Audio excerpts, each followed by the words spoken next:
जय श्री राम, जय बागेश्वर धाम। दोस्तों आज की इस वीडियो में मैं आप लोग को बताने वाला हूं कि आप लोग कोलकाता वेस्ट बंगाल से बागेश्वर धाम तक कैसे जा सकते हैं।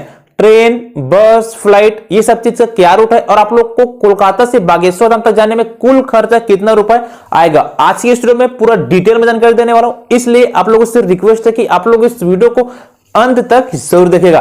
तो सबसे पहले हम लोग बात करते हैं कि आप लोग कोलकाता वेस्ट बंगाल से बागेश्वर धाम तक कैसे जा सकते हैं। तो दोस्तों कोलकाता से बागेश्वर धाम की जो दूरी है वो लगभग 1085 किलोमीटर की है। अब बात करते हैं कि आप लोग को कैसे जाना पड़ेगा। तो दोस्तों यदि आप लोग कहीं कोलकाता वेस्ट बंगाल से बागेश्वर धाम तक जाना चाहते हैं तो आपके पास बहुत सारा साधन है। एक साधन हो गए, आप लोग ट्रेन के माध्यम से जा सकते हैं या फिर आप लोग फ्लाइट के माध्यम से जा सकते हैं या फिर दोस्तों आप लोग बस या फिर अपने पर्सनल गाड़ी से भी बागेश्वर धाम तक जा सकते हैं। सबसे सस्ता और सबसे अच्छा साधन है ट्रेन। यदि आप लोग कहीं ट्रेन से जाएंगे तो आप लोग को कम समय लगेगा और आपको खर्चा भी जो है कम लगेगा, इसलिए आप लोग ट्रेन को ही प्रीफर कीजिएगा। मैं आप लोग को इस वीडियो में तीनों साधन को बताने वाला हूं कि आप लोग को कैसे जाना पड़ेगा। तो सबसे पहले हम लोग बात करते हैं कि आप लोग ट्रेन से बागेश्वर धाम तक कैसे जाएंगे। तो दोस्तों यदि आप लोग कहीं कोलकाता वेस्ट बंगाल से बागेश्वर धाम तक कहीं ट्रेन से जाना चाहते हैं तो आप लोग को दोस्तों कहां उतरना पड़ेगा। तो देखिए बागेश्वर धाम के जो सबसे नजदीकी रेलवे स्टेशन है जहां से उतरकर आपको बागेश्वर धाम जाना पड़ेगा वो है, एक हो गया छतरपुर रेलवे स्टेशन,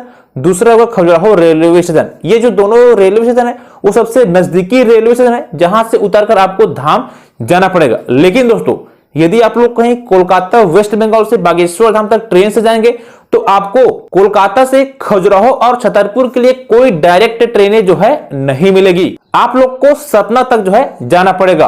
तो दोस्तों यदि आप लोग कहीं कोलकाता यानी कि वेस्ट बंगाल के किसी भी सिटी से बिलोंग करते हैं तो सबसे पहले तो आपको हावड़ा रेलवे स्टेशन आ जाना पड़ेगा।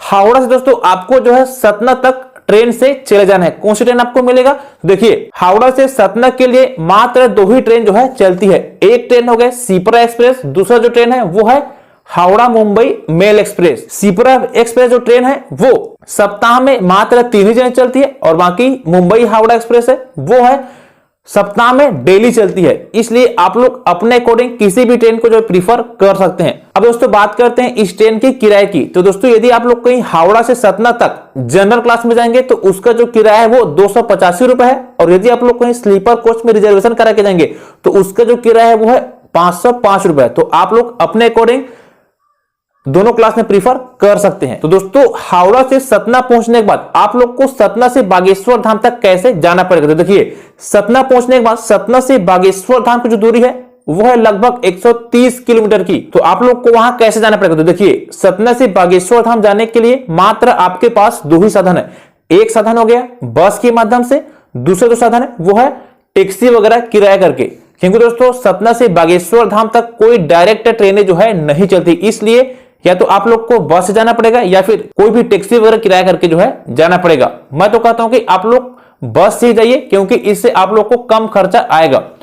सतना रेलवे स्टेशन पहुंचने के बाद दोस्तों आपको बस में जाने के लिए सबसे पहले तो सतना रेलवे स्टेशन से आपको सतना बस स्टैंड चले जाना है ऑटो के माध्यम से। ऑटो वाले आपसे कितने रुपए लेंगे, तो ऑटो वाले आपसे 20 रुपए लेंगे एक सवारी का रेलवे स्टेशन से बस स्टैंड तक का। सतना बस स्टैंड पहुंचने के बाद दोस्तों आपको कौन सी बस में बैठना पड़ेगा। तो देखिए जो बस छतरपुर के लिए चलती हो आपको वही बस में बैठ जाना है। जो बस छतरपुर के चलती हो आपको वही बस में चले जाना है और वहां के कंडक्टर को बोलना कि हमको बागेश्वर धाम जाने करके, तो वो कंडक्टर आपको बस में बैठाएंगे।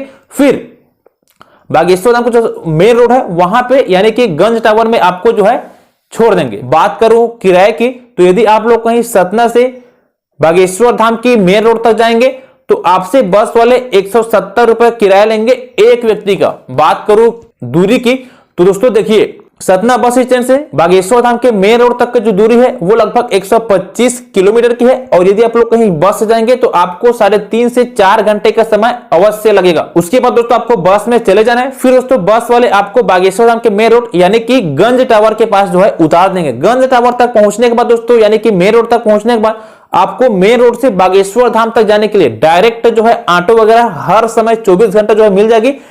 मेन रोड से धाम तक जाने के लिए ऑटो वाले आपसे मात्र 10 रुपए ही किराया जो है चार्ज करेंगे।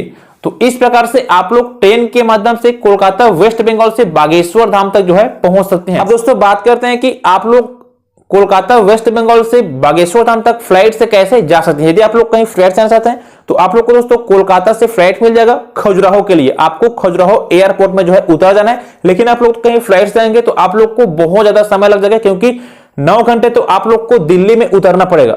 लेओवर आप लोग को 9 घंटे का मिलेगा, फिर आपको दिल्ली से खजुराहो जाना पड़ेगा। इसलिए आप लोग ट्रेन को ही प्रीफर कीजिएगा और इसमें आपको किराया भी बहुत ज्यादा लगेगा। फिर दोस्तों खजुराहो पहुंचने के बाद आपको खजुराहो से धाम के लिए डायरेक्ट ऑटो वगैरह मिल जाएगा, जो कि 50 रुपए आपसे चार्ज वगैरह करेंगे। तो इस प्रकार से आप लोग फ्लाइट के माध्यम से भी बागेश्वर धाम पहुंच सकते हैं। अब बात करते हैं कि आप लोग कोलकाता वेस्ट बंगाल से बागेश्वर धाम तक बस के माध्यम से कैसे जाएंगे। तो यदि आप लोग कहीं बस से जाना चाहते हैं तो आप लोग को या तो छतरपुर उतरना पड़ेगा या फिर आप लोग सतना जो है उतर सकते हैं, क्योंकि ये जो तो बस स्टैंड है वो सबसे फेमस बस स्टैंड है। लेकिन दोस्तों आपके कोलकाता से ये जो दोनों सिटी के लिए डायरेक्ट बस नहीं चलती, आप लोग को बस को चेंज कर करके जो है जाना पड़ेगा। इसलिए आप लोग ट्रेन के माध्यम से ही धाम पे जाइए। तो इस प्रकार दोस्तों आप लोग कोलकाता वेस्ट बंगाल से बागेश्वर धाम तक जो है पहुंच सकते हैं। बाकी दोस्तों यदि आप लोग को जाने में और किसी प्रकार कोई दिक्कत आती है, आप हमें डायरेक्ट व्हाट्सएप कर सकते हैं या फिर कमेंट बॉक्स में कमेंट कीजिए, आपकी पूरी तरह से हेल्प की जाएगी। तो आज की स्टोरी बस इतना ही, मिलते हैं किसी वीडियो के साथ में,